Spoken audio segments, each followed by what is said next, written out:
नमस्कार from pizza to दाल चावल को आपको स्वागत। आज मैं शेयर करने को जाऊँगी आलू चिप्स रेसिपी।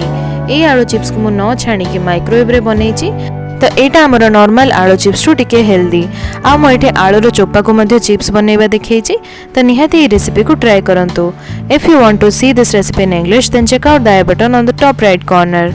चलते रेसिपी स्टार्ट करवा। मुझे दुईटा आलू नहीं आलू को एमती लंबा भल भाव चोपा छड़ेदेवी। आलू चोपा को भी मुझे चिप्स बनैबी तो ताको ठंडा पानी रे ऐड करिछि। अन्य आलू को मध्य एमती चोपा छड़े दबा। एबे आलू को एमती सरू सरू रे पतला रे स्लाइस कर दबा। एठी आपण स्लाइसर यूज करि परिबे नले छुरी रे मध्य पतला पतला की काटी परिबे। छुरी रे काटिले टिके बेटर स्लाइस होछि मु देखिली।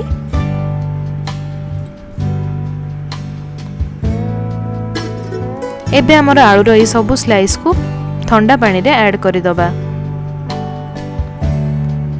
तापर आर आलूटा को मध्य सेमती पतला पतला रे स्लाइस कर दबा आ ताकू मध्य ठंडा पानी रे ऐड करि दबा।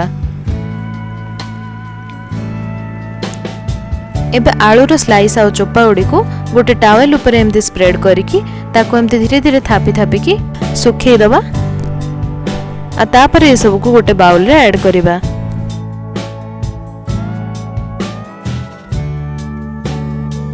सब आलू को एमती बाउल रे ऐड कला परे एथिरे दे देबा गोटे टीस्पून ऑलिव ऑयल। आपण चाहिले नॉर्मल रिफाइन तेल भी यूज करि परिबे।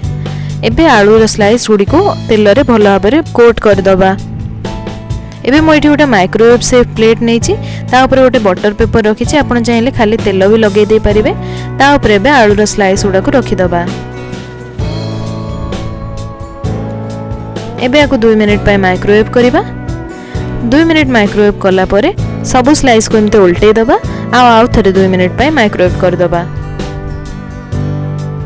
एबे हमर आलू चिप्स रेडी हो गला। याको आ गोटे जगह को ट्रांसफर कर दबा। सब आलू चिप्स को एमती रेडी कर दबा।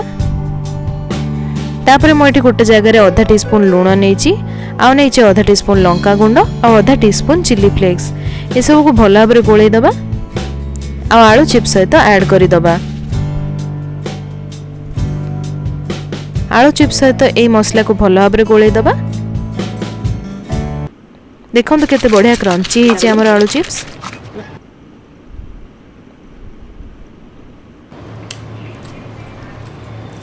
पूरा छाणीला भले आलू चिप्स बनी। तो ये क्रंची और हेल्दी आलू चिप्स रेसिपी आपण माने मध्य निहाती ट्राई करंतु आ मते जणांतु कि आपनकर एटा केमती हेतिला। जदि आपको रेसिपीटी पसंद आसला देन ए वीडियो को लाइक और शेयर करंतु। आम चैनल को सब्सक्राइब करंतु। Thank you for watching. Good bye.